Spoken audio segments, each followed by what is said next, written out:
Hey guys, welcome back to another news update. As always, I would like to give a massive thank you and shout out to my channel members and Patreons. So massive shout out. How's it going, guys? Thank you so much. Thank you to everyone who watches and shares my videos. Thank you guys. Today is November 7th, 2020, and this is your End Times news report. Super Typhoon Goni leaves 20 dead in Philippines, country's strongest storm on record. Super Typhoon Goni, locally named Raleigh, has left at least 20 fatalities and about $230 million or 11 billion pesos worth of damage in the Philippines. The National Disaster Risk Reduction and Management Council, or the NDRRMC, reported this Thursday, November 5th on 2020. Up to 1.2 million people, or 300,000 families, have been affected in regions 2, 3, and 4, Calabarzon, Mimarodapoa, and NCR.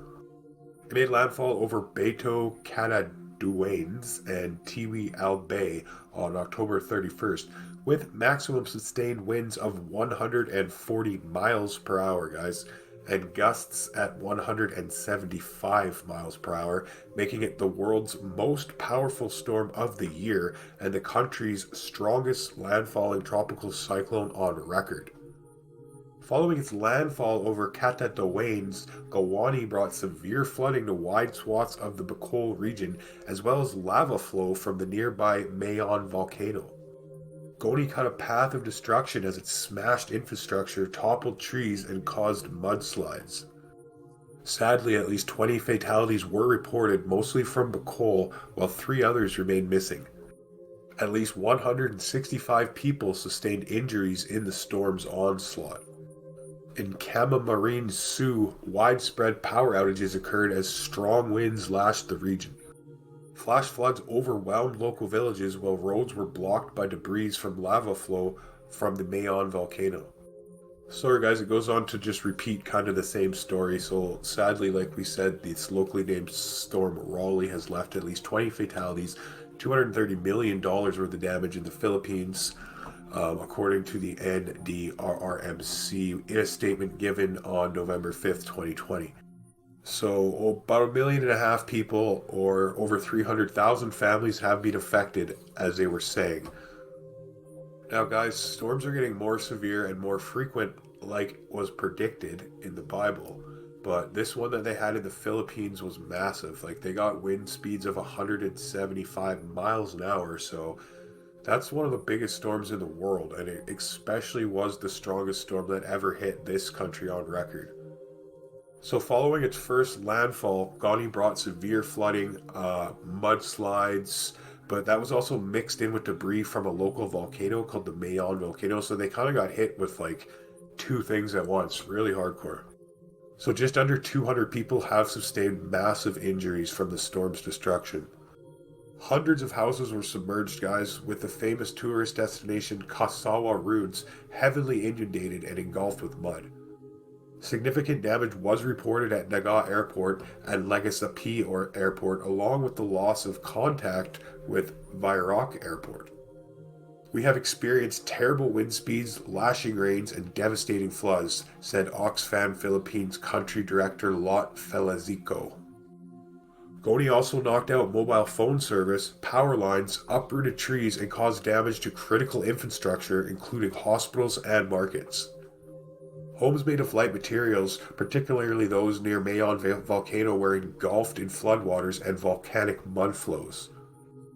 At least 50 people have lost their lives after Hurricane Ida dumps extremely heavy rain on Guatemala, and more than 70 people total across Central America. At least 50 people have lost their lives in Guatemala after heavy rain dumped by tropical cyclone Ida caused floods and landslides. As of Friday, November 6th, Ida is blamed for the deaths of more than 70 people across Central America. According to the Guatemalan president Alejandro Guaimatia, some 25 people have been killed in the town of San Cristobal Verapaz after a hillside collapsed and buried 20 homes under a thick layer of mud. Wow, that would be a horrible way to go. In a press conference on Thursday, November 5th, Gamidi said a month's worth of rain had fallen on parts of the country in less than half a day. By the 5th of November, authorities confirmed at least 11 deaths in Honduras, 2 in Nicaragua, and 2 in Costa Rica, also 2 in Panama. At least 8 other people in Panama are still missing. Luckily, 60 fishermen who went missing on Tuesday, November 3rd, were rescued from the coral rocks they took shelter on. Heavy rains and life-threatening flooding still continue over portions of Central America. A turn toward the northeast is expected later today, with this motion continuing through early Sunday. On the forecast track, the center of Eta will move across the northwestern Caribbean Sea today, approach the Cayman Islands Saturday, November 7th, and be near Cuba Saturday night and Sunday, November 8th. Trump's spiritual advisor Paula White has major meltdown while pretending to speak in tongues and calling angels from Africa to America. The author of this article goes on to write, "We have been letting you know all about the Laodicean End Times Church in America for many years now, exposing their manifold false teachings and doctrines. But this story here today about President Trump's spiritual advisor Paula White absolutely takes the cake. Her princes in the midst of thereof are like wolves ravaging the prey to shed blood and to destroy souls to get dishonest again. And her prophets have dubbed them with untempered mortar, seeing vanity and dividing lies unto them, saying, Thus said the Lord God, when the Lord hath not spoken." That was from Ezekiel chapter 22, 27, verse 27 to 28. While conducting what I think she calls divine intercession, Paula White amped up the crazy to a whole new level, rambling on about calling angels from Africa to America and help Trump win the election. And then just to top herself, she starts doing what could only be called a bad Perry Stone impression with her unique brand of speaking in tongues, something that none of the apostles would ever recognize. Just when you think it can't get any more comical or farcical, an unidentified man reading a newspaper begins casually walking behind her like he's taking a springtime walk in the park. But here's the warning I'll also add to my commentary, and you would do well to pay attention to it. But as the days of Noah were, so shall also the coming of the Son of Man be. And we find that in Matthew 24:37. Now guys, if Paula White is able to conjure up angels from Africa or South America or any other place, rest assured they will be fallen angels who are only too happy to respond to her request.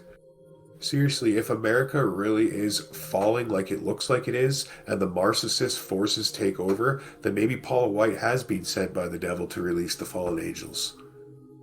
Jesus says the tribulation is like the days of Noah, a reference to Genesis 6 giants that were destroyed by God, if you remember. In this crazy year of 2020, you know, what I'm saying is not only not far-fetched, it's also quite likely at this point. Antifa rioters march in the streets of Denver chanting, "No borders, no walls, no USA at all. Get arrested for assaulting police with weapon." Ooh. About 100 people marched down Colfax Avenue in Denver toward the state capitol holding banners like "Death to Fascism" and "The Liberalism That Enables It," as a number of police dressed in riot gear monitored them.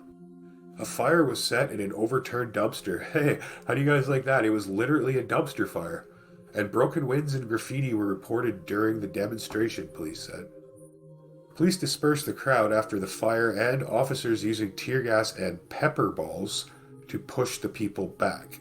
Pepper balls, eh? Ooh.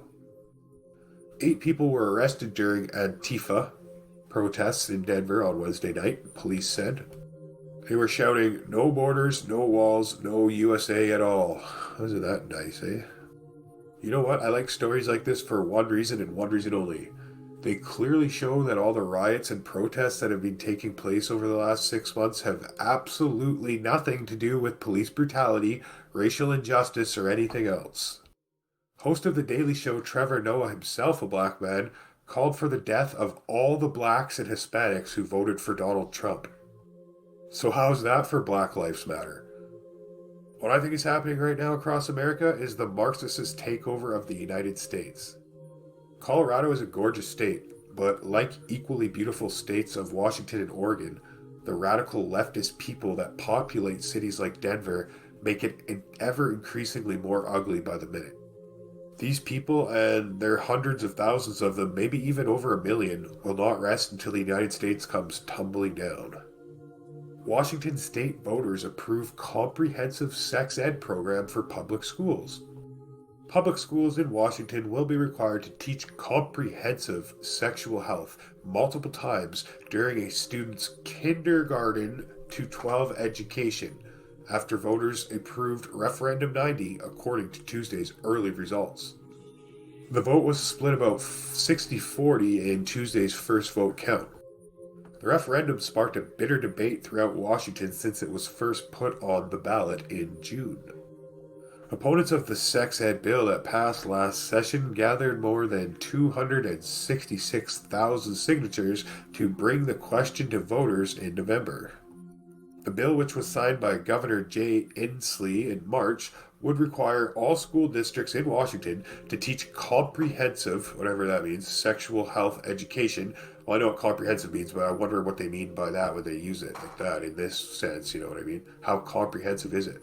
Throughout multiple child's kindergarten to grade 12. Kindergarten. Students would be taught inclusive age-appropriate sex ed, once in kindergarten through 3rd grade, once in grades 4 to 5, and twice in grades 6 to 8, and twice in grades 9 to 12. Like, really, guys? Kindergarten? Do you really think that a 5-year-old kid in kindergarten needs to be taught about this kind of filth? Because I sure don't. I sure as heck was never taught about this stuff in kindergarten, and I turned out just fine, I think. Anyway, I mean, I'm a little messed up, but no, really, I turned out fine. So please leave a comment down below because I really want to know your guys' opinions on this one. As always, guys, thank you all so much for watching. If you haven't done so yet, please subscribe and hit the notification bell so that way you won't miss any live events and such. And if anybody wants to be on the show, shoot me an email. You can find my email in the About section of my channel. So God bless you all and your families, and we'll see you guys in a couple days.